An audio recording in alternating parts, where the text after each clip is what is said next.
Alors, bienvenue à tous, chers amis. Nous sommes connectés pour l'After Work numéro 71. Et ce soir, nous allons parler d'édition, nous allons parler de littérature, nous allons parler d'œuvres, de récits et différentes collections. Je salue Madame Kakama.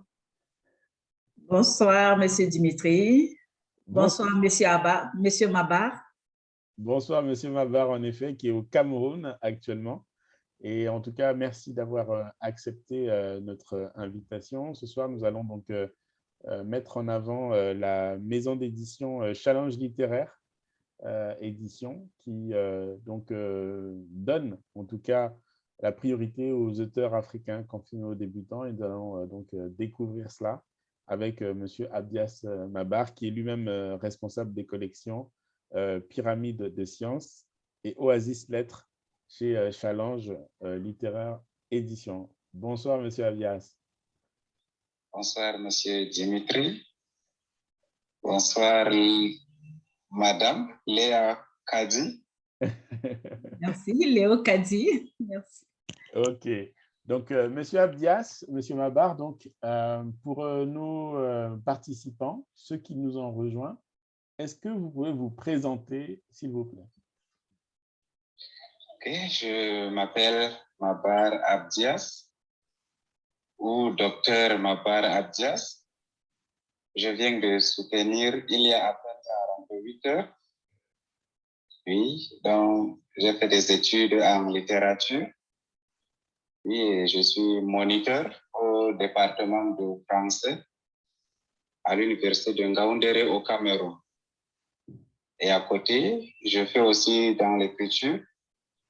Je suis auteur d'un recueil de poèmes publié chez Challenge littéraire édition et d'un ouvrage publié chez les éditions universitaires européennes et de quelques poèmes publiés dans des anthologies françaises. Oui. Très bien. Ben, merci pour cette présentation et cela nous permet de voir en effet tout le parcours qui est le vôtre. Et dans ce parcours, comment vous êtes orienté sur la littérature? Qu'est-ce qui vous a attiré vers la littérature? Okay. En fait, quand j'étais enfant, mon père ramenait à la maison les bandes dessinées de Kiwi, Rodeo, Blair Clorox, et Kwaku, Lucky Luke, les Mickey, les McDonald's. Donc, et comme je suis bon en dessin, j'aimais ces dessins et je les lisais à la fois. Et du coup, ça m'a donné l'amour de la lecture. Et au fur et à mesure que je grandissais, je découvrais encore d'autres passions pour la lecture. Et un autre avantage, c'est que j'avais tous mes documents scolaires parce que mon père veillait à cela. Ainsi donc, je lisais tous mes livres, les manuels scolaires. Oui. Et quand je suis arrivé au lycée, j'ai fréquenté au village chez un oncle qui est peintre. Oui. Et c'est un oncle qui aime tellement lire. Il a une bibliothèque bien garnie à la maison.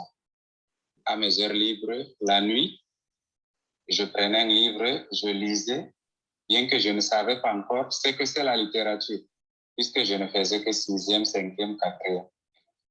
C'est arrivé en classe de seconde. J'ai pris la série A, série littéraire, et j'ai donc découvert ce que c'est la littérature. Ça a renforcé donc cette passion que j'ai pour la littérature.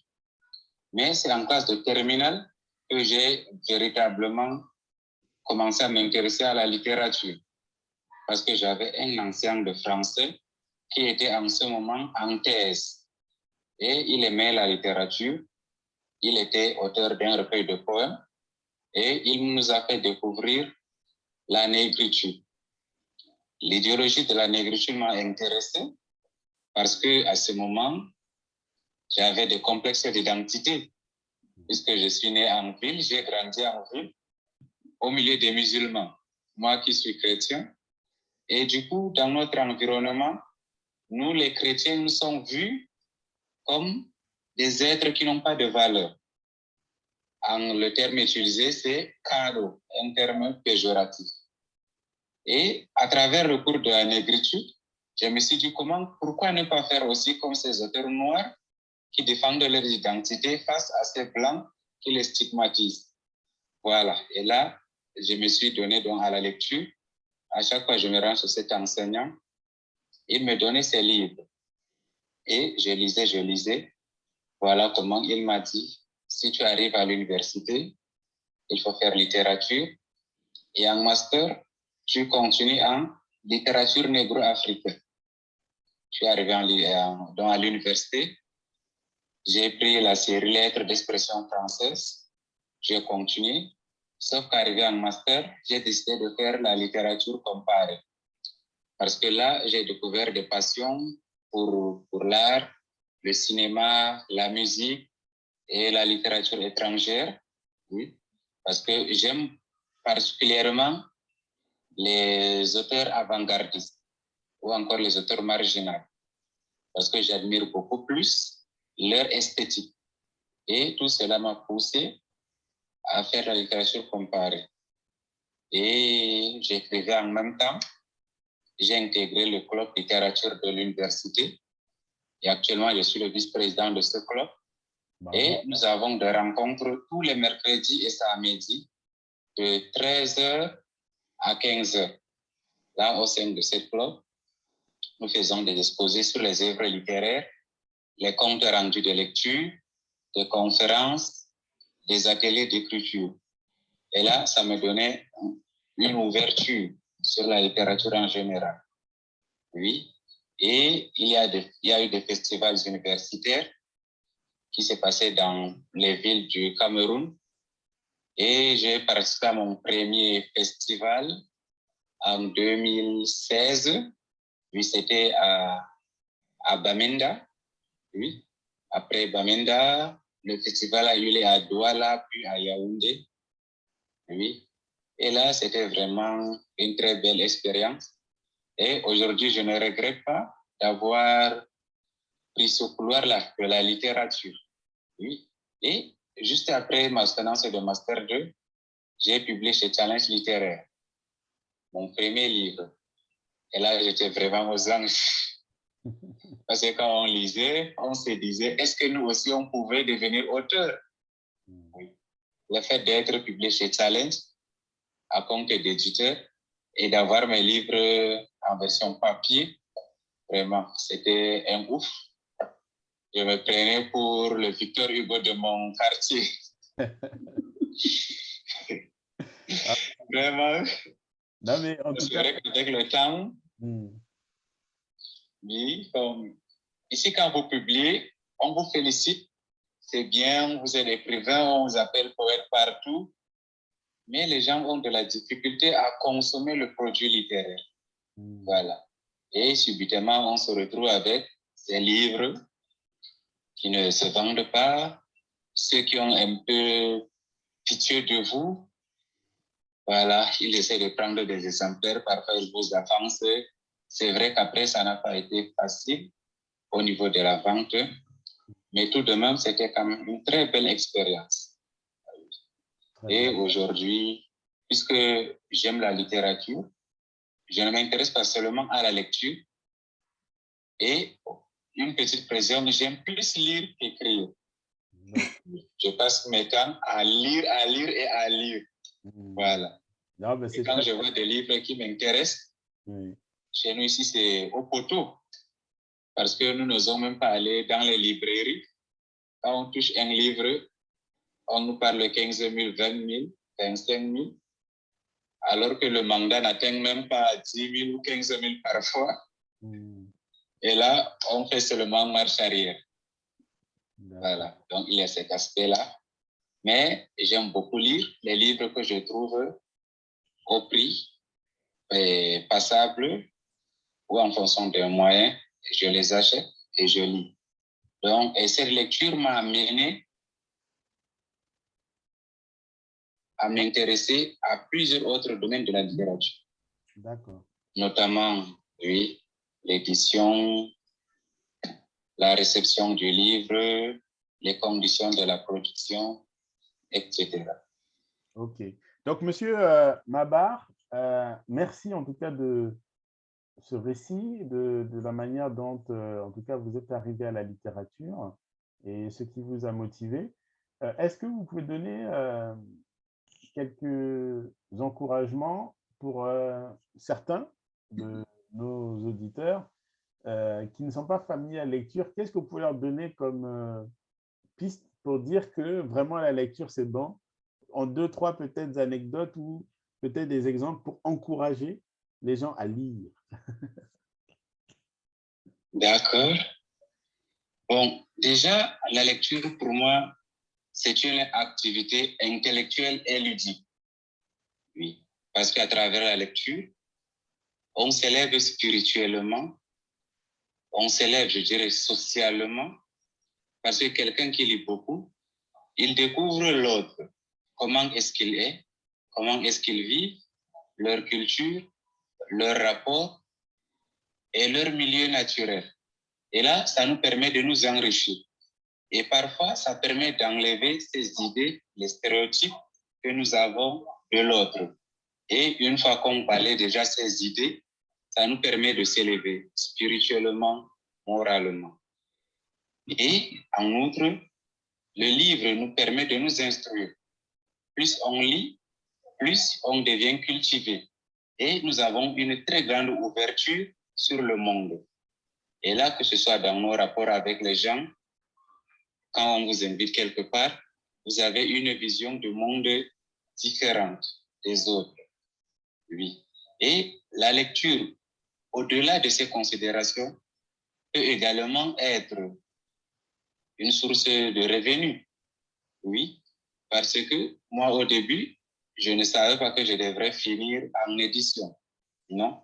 Mais si je suis à l'édition et je tiens 2 collections, et ce n'est pas dans une seule maison d'édition, puisque à part Challenge Littéraire Édition, je travaille aussi avec les éditions La Perle Noire, avec les éditions Toumaï Ocha et avec une magazine littéraire en Algérie. Donc, si je suis arrivé là, je peux dire que c'est grâce à mes expériences de lecture. Parce que je lis les livres littéraires, je lis les Harlequins, je lis les livres sociologiques, les livres de développement personnel. Voilà. Et là, ça m'a donné une très grande culture et quelquefois, ça m'a mené à réviser mes cours de français de 6e, 5e, 4e, parce que je me rends compte qu'au fur et à mesure que je lis, je ne connais rien, que je dois beaucoup apprendre. Voici ce que je peux dire en quelques mots de l'importance de la lecture. Ah bah, en tout cas, c'est vraiment super. Merci parce que il y a 3-4 mots qu'on peut retenir. Hein. Lire permet de connaître les autres. Ça, c'est très bien. Je suis en phase avec ça. Et le fait de voir s'élever, en effet, que ce soit spirituellement, sociologiquement, économiquement aussi, puisque nous, on traite aussi des choses économiques parfois, et socialement, donc on a dit spirituellement et dans la vie de tous les jours, quoi. Et donc, merci en tout cas pour ce petit encouragement. Et donc, ce soir, nous sommes là pour parler de Challenge Littéraire Édition, la maison d'édition qui donne la priorité aux auteurs africains, confirmés ou débutants. Comment vous êtes arrivé à, on va dire, à cette vision-là, de dire que la priorité est donnée aux auteurs africains confirmés ou débutants au niveau de Challenge Édition? Et aussi, en même temps, si vous pouvez dire où se trouve Challenge Édition, Challenge Littéraire, pardon, Édition. Est-ce qu'ils sont seulement au Cameroun? Est-ce qu'ils sont un peu partout dans différents pays, en Europe? Voilà, si vous pouvez aussi présenter Challenge Littéraire Édition, s'il vous plaît. OK. J'ai rencontré Challenge Littéraire d'abord à travers les réseaux sociaux. Oui, puisque c'était à un moment où je cherchais un éditeur pour mon bouquin. Donc, ce n'était pas du tout facile. Je cherchais les éditeurs qui publiaient à compte d'éditeurs. Je tombais sur plusieurs sites, sur plusieurs éditeurs. Mais une fois le manuscrit réceptionné, il vendait 2000 €, 1500 €. Et l'étudiant que j'étais en Master 1 n'était pas capable de payer une telle somme.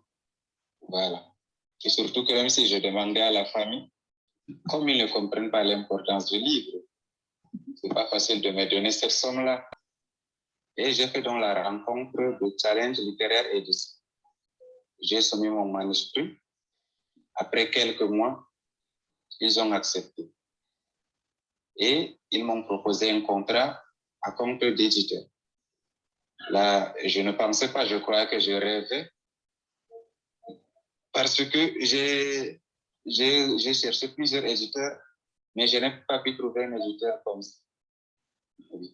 Et après avoir accepté le manuscrit, j'ai signé le contrat, j'ai expédié la version papier du contrat, oui, et nous avons commencé la collaboration. La correction, il y a eu plusieurs séances de correction. Je peux dire jusqu'à 4 ou 5 lectures et relectures. Et là, ça m'a mis en confiance. Et quelques temps après, quelques mois, le livre a été publié. Oui. Et l'éditeur faisait très bien la promotion à travers son site, à travers ses réseaux sociaux et à travers d'autres plateformes aussi. Le livre a été référencé, on le retrouve un peu partout en ligne et la version papier a été disponible juste après la version numérique. Oui. Et là, c'était vraiment du nouveau. Ce n'était pas facile pour un auteur qui n'a jamais publié, qui n'a pas de nom, oui, de se faire éditer de la sorte. Oui. Et là, c'était vraiment quelque chose de très encourageant. Voilà. Et après, nous avons continué à collaborer. Et moi, je suis quelqu'un de très actif. Comme j'aime lire, et tout ce qui paraît chez Challenge littéraire m'intéresse. Et à part mon livre, nous avons commencé à développer plusieurs autres relations. Et ces relations ont abouti à ce résultat. Je suis passé de auteur à un membre de la maison. Oui. Et les livres qui sont publiés là-bas, ce sont les jeunes, justement, donc pas jeunes en termes d'âge, mais en termes de publication aussi. Oui. Et dans ce domaine-là, je crois que c'est une maison qui fait vraiment la différence. Publier des jeunes à compte d'édition. Alors, est-ce que vous pouvez expliquer que signifie le terme à compte d'éditeur? Une publication à compte d'éditeur est une publication qui est prise en charge par l'éditeur. C'est-à-dire, une fois que l'éditeur a accepté votre manuscrit, il se charge des frais de la publication. Donc, l'auteur ne débourse rien. Comme ça a été mon cas, je n'ai rien déboursé, même pas 5 francs. Oui, mais le livre a été publié en ligne et en version papier. Oui. Et j'ai reçu plusieurs exemplaires. Oui, expédiés aux frais de l'éditeur. D'accord. Et l'autre forme d'édition, du coup, c'est quoi? Je ne vous suis pas bien. L'autre forme, du coup, d'édition, si on peut parler d'une édition classique, donc, ça voudrait dire que c'est… comment ça se passe, en fait? L'autre forme, l'autre alternative, en fait. L'autre solution que à compte d'éditeur, c'est quoi, en général, la formule qui est appliquée? En fait, la solution, ouais, c'est la confiance qu'on fait aux jeunes promotion, surtout. Parce que quand on n'a pas confiance aux manuscrits qu'on reçoit, c'est difficile de faire en sorte que ces manuscrits, une fois devenus livres, puissent vivre. Et là, une fois qu'on reçoit un manuscrit qui nous a plu, après la publication, nous maximisons beaucoup plus sur la promotion de ces livres. Oui. Et puisque de nos jours, les gens aiment beaucoup plus les bruits, c'est qu'on en parle, malheureusement. On ne voit parfois pas trop la nature du produit. Mais nous, d'abord, nous avons confiance en nos livres. Et à côté de cela, nous les accompagnons à travers une très grande promotion. Oui. Et là, du coup, ça permet quand même à l'éditeur de rentrer dans ses dépenses. Parce que s'il n'y a pas de promotion autour du livre, c'est difficile qu'il y ait de vente. Oui. Et nous mettons également l'auteur dans les faits.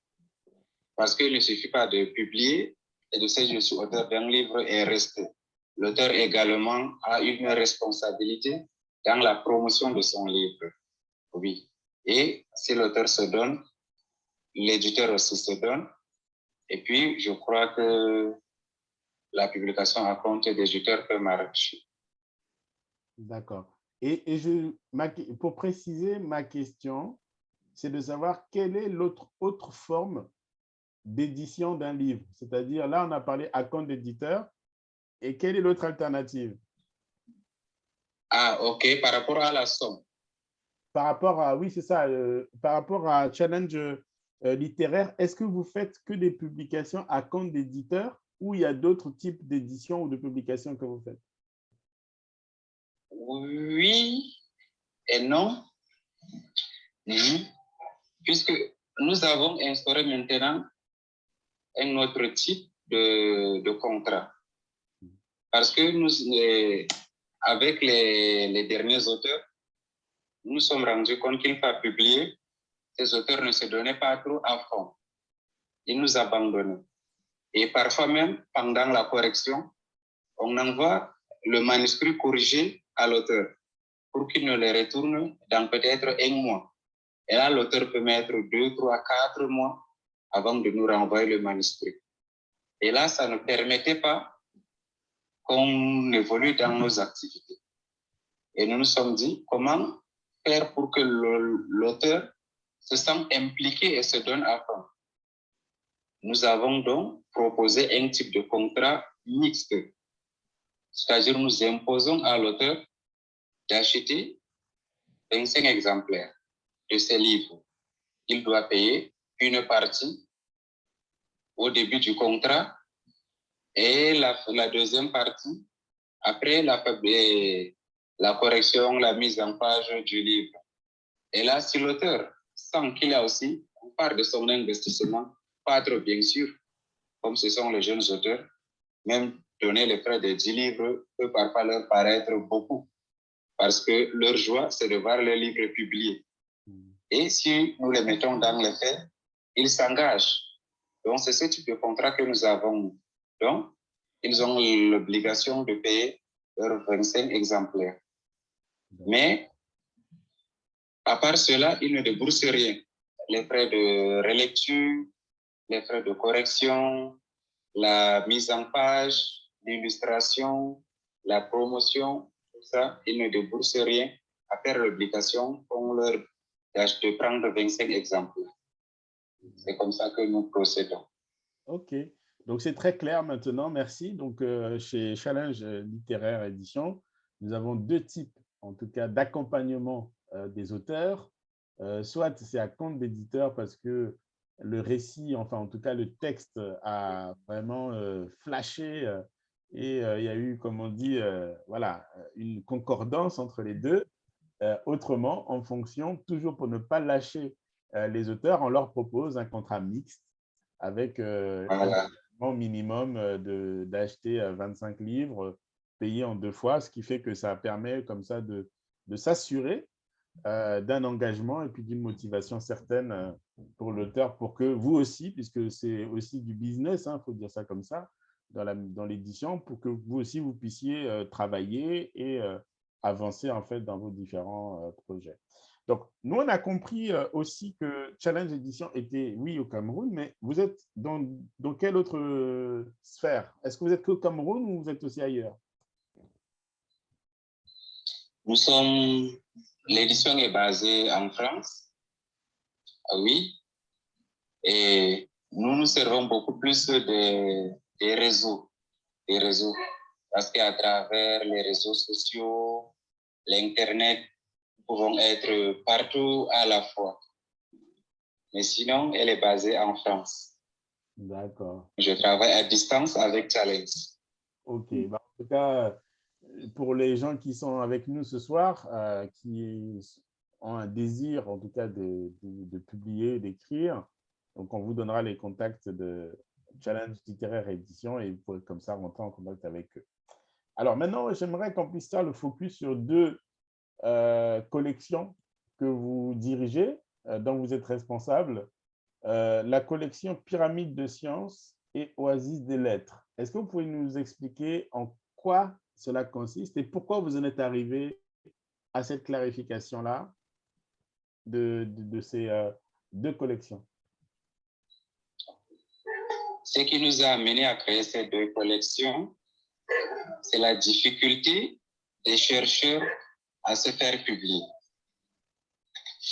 Je suis du milieu universitaire et je vois comment est-ce que certains enseignants, surtout les assistants ou encore les chargés de cours, ou même les doctorants, ont des difficultés à se faire publier. Parce que l'édition des ouvrages coûte plus que l'édition des œuvres littéraires qui relèvent de la fiction. Peut-être c'est aussi dû au temps lié à la recherche, à l'investissement du chercheur, mais aussi au faible achat. Parce que les ouvrages se vendent moins par rapport aux œuvres littéraires. Puisque les ouvrages ne s'adressent qu'à une catégorie de public bien précis. Un sociologue, par exemple, ne va pas trop s'intéresser aux livres littéraires. De même qu'un littéraire ne va pas trop s'intéresser aux ouvrages psychologiques ou encore, je ne sais pas, peut-être philosophie. Oui. Et là, nous avons donc créé ces deux collections. Oasis des Lettres est une collection réservée aux ouvrages littéraires. Et le champ est très ouvert. Ça peut être des ouvrages en linguistique, en littérature comparée, française, africaine, peu importe le domaine, pourvu que ce soit un ouvrage en littérature.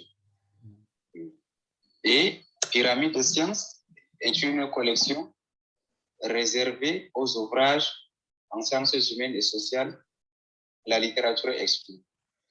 Donc la sociologie, la philosophie, la psychologie, le développement personnel, tous ces ouvrages peuvent être publiés chez Challenge Littéraire Édition et particulièrement dans la collection Pyramide des Sciences.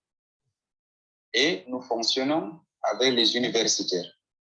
Je suis certes le responsable de la collection, mais je n'ai pas de compétences dans tous les domaines des manuscrits soumis chez nous. Oui. Et quand on nous envoie, par exemple, un manuscrit en psychologie, la première des choses, c'est d'envoyer le manuscrit chez les chercheurs ou des enseignants en psychologie, ceux qui sont du domaine. Donc, nous les payons pour ça. Ils lisent le manuscrit et ils vont donner leur avis si le manuscrit peut être publiable ou pas. C'est une sorte d'expertise. Voilà. Ils nous envoient leur rapport. À base de ces rapports, donc, nous répondons à l'auteur. Et une fois que l'ouvrage est accepté, nous remettons encore cela aux experts pour les questions de fond et de forme. Et puis, nous, à notre niveau, avec notre comité de lecture et de correction, nous procédons à la correction de l'ouvrage. Et la particularité réside au niveau du coût. Parce que quand on fait le tour des livres publiés chez d'autres éditeurs, nous allons voir qu'un ouvrage de 100 pages, par exemple, ou 150 pages, peut coûter 25 €, 30 €, voire plus. Et là, ces livres ne sont pas accessibles financièrement aux jeunes chercheurs, et surtout les Africains. Parce qu'on connaît, le livre n'est pas un luxe. Et pour un chercheur, aller acheter un livre qui lui coûterait 15 €, 20 €, vraiment, il faut qu'il y ait une nécessité ou une obligation. Et là, même ces anciens chercheurs sont quelquefois butés parce qu'à part leur salaire, les primes, parfois, ça vient, ça ne vient pas. Et là, quand on leur demande une grande somme pour publier leurs œuvres, du coup, ils sont butés. Et là, ça ne permet pas à la recherche d'avancer. Et les chercheurs ou les étudiants n'ont pas la possibilité de lire leurs propres auteurs ou alors leurs chercheurs, leurs théoriciens. Ils sont obligés de faire recours aux théoriciens français, américains, anglais. Ils sont obligés de citer ces auteurs, de lire leurs ouvrages.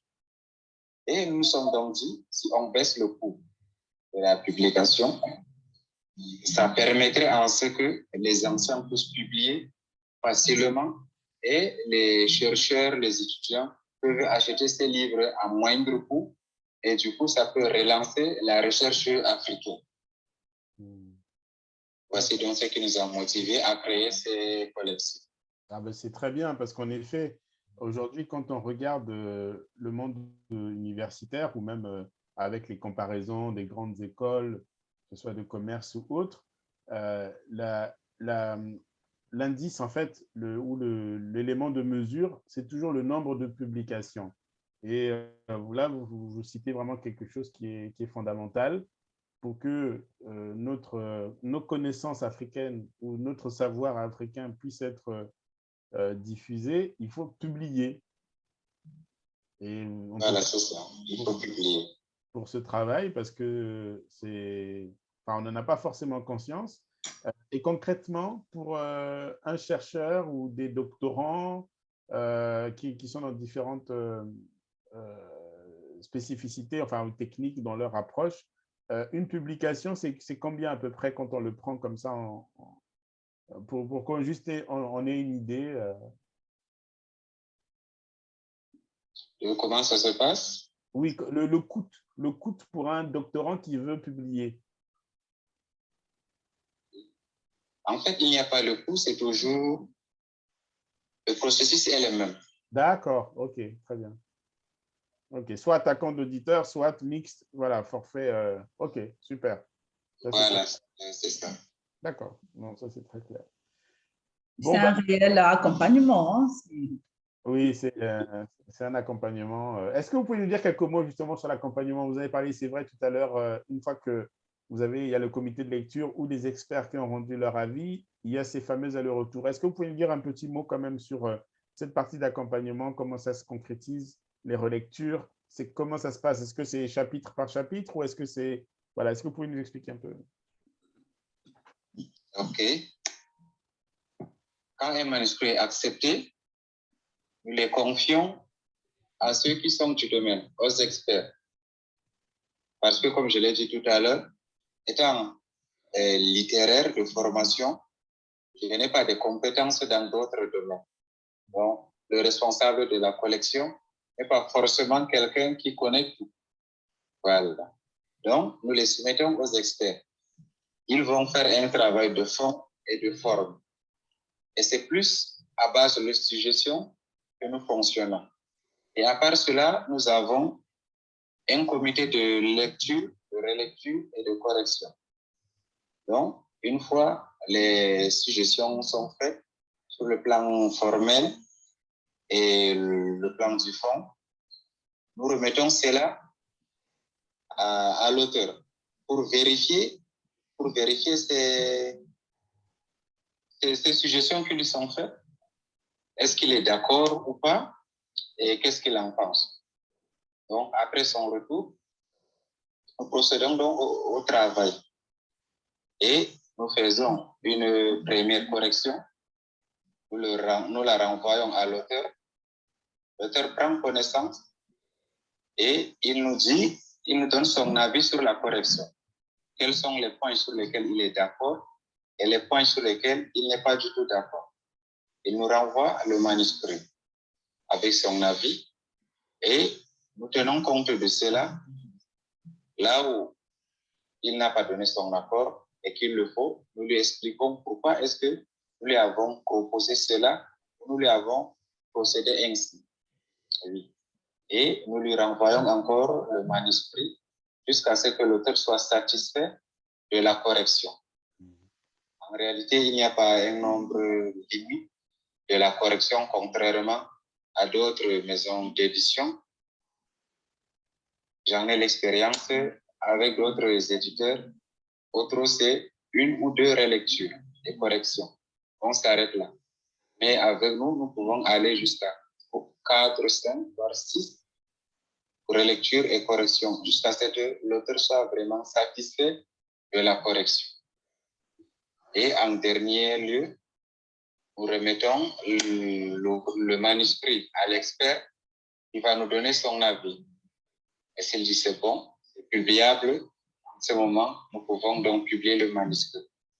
D'accord, super. Alors, est-ce que dans votre organisation, Challenge littéraire, vous avez des personnes qui peuvent aider des auteurs à accoucher? C'est-à-dire que tout le monde n'a pas forcément, vous voyez, le style pour écrire, mais parfois, ils sont porteurs d'un message, ils sont porteurs d'une histoire qui, quand ils la racontent à l'oral, c'est très bien, mais parfois, ils ne savent pas bien écrire. Comment vous faites pour accompagner ces personnes? Oui, il y en a. Et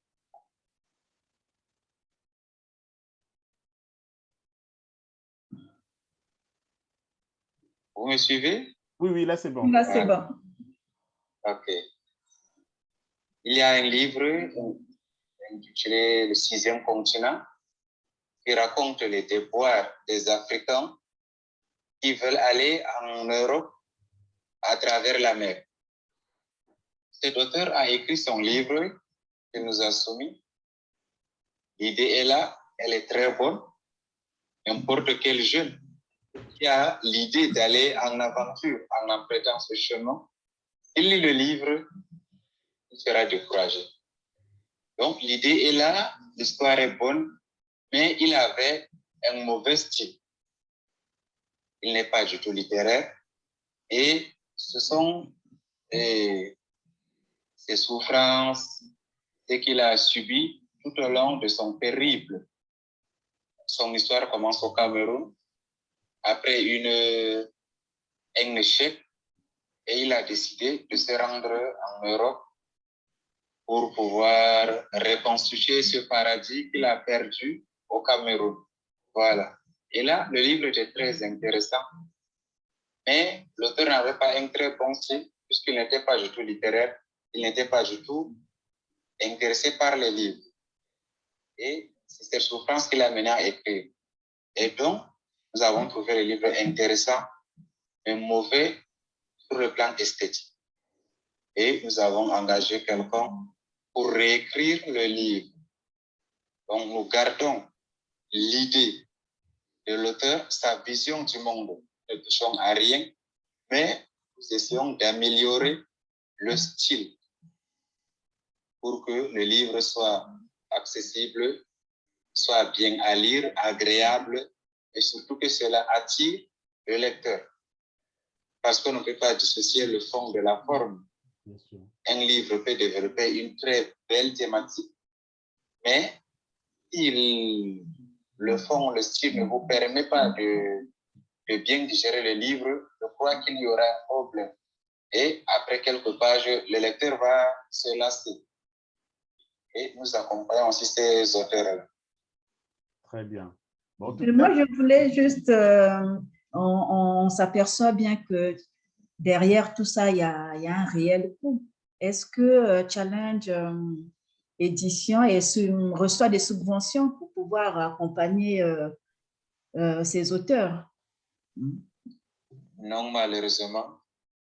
C'est notre défi. Et c'est même ce qui nous a amené à proposer ce contrat mixte. Parce que nous investissons beaucoup. Nous n'avons pas de sponsors ou de subventions.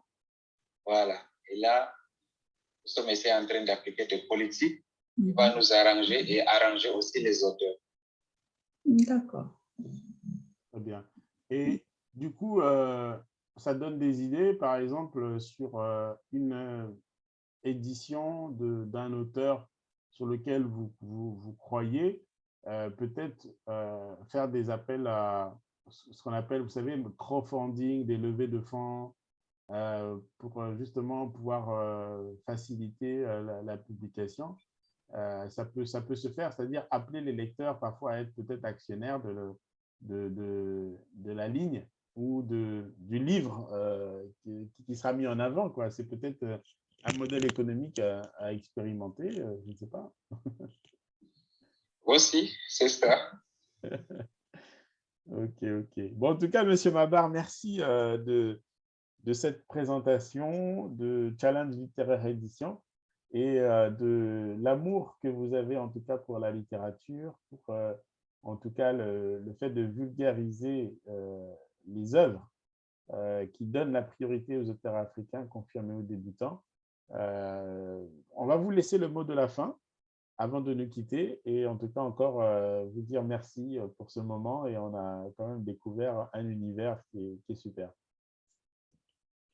Je vous remercie, c'est un honneur pour moi de participer pour la première fois à ce programme que j'ai trouvé riche, très original, qui permet de mettre en avant les compétences et particulièrement africaines.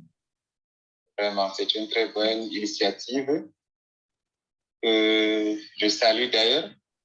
Là, ça nous permet d'être en contact, de connaître ce qui se passe de l'autre côté, de permettre les échanges. Et là, ça permet aux Africains d'ici et ceux de l'autre côté de la mer d'être en contact, de s'échanger et de bénéficier. Vraiment, c'est une grande joie. Ok, très bien. En tout cas, on vous remercie et puis on salue tout le monde et on vous donne rendez-vous donc la semaine prochaine, le lundi 21 janvier pour notre prochaine After Work, le numéro 72. Donc, restez connectés et donc à très bientôt. Merci à tous.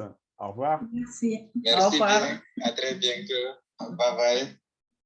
Merci.